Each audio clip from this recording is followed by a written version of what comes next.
Authentic movement for me has been that space of really being able to feel my own being, you know, and right through the years it has been that space where I would say for me it's brought together my own history in terms of dance, and then that yearning that was my own personal process too, which is what brought me to Jungian psychology. Very much that place where I could also bring together what seemed to be very split parts of myself, like no more being the performer but still having a love for body and movement and expression and the theatre, and it's that I think it's very sacred for me in that way.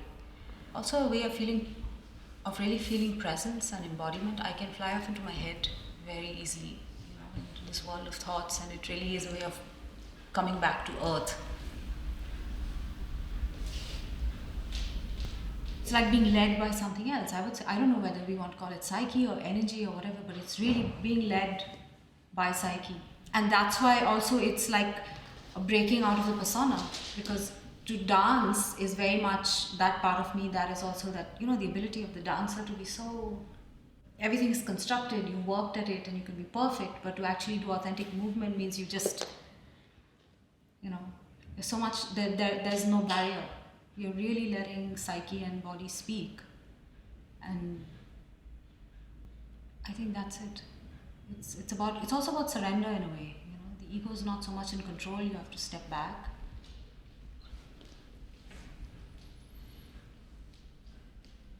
Which is what we do, don't we? In a way, I would say it's active imagination also at the level of the body, you know, really not letting the ego lead and following through on something else.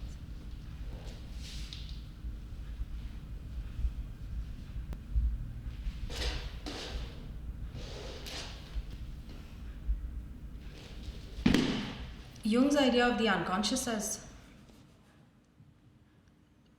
I mean, working together with it in a way really allows you to lead an authentic life, right? Whether we want to talk about it as a psychologically authentic life, or to even use the word that it's spiritual, in a way really, you know, it's a commitment to something. And for me, I think that also becomes another space where I can bring in what I'm fascinated with, which is from terms of Indian spiritual systems, and make that link specifically also with traditions, whether they are like Vedanta or Tantra or whatever, but very much about the divine being in life, and those traditions are very embodied, you know, and that doing this kind of work, which we do in a Jungian way, really is working with spirit, right? And so it's so healing, and it's like giving one sense a place of being in the world, an ability to not to stop struggling and suffering, but at least there's no alienation. You move with it, and you're not only moving in a transcendent space, but it's very much that your everyday life becomes informed by something so much more meaningful and divine, and even the most concrete matter has symbolic meaning in that sense, you know, that split stops happening. That's what it may be for me. I'm not saying it has to be for everybody else, but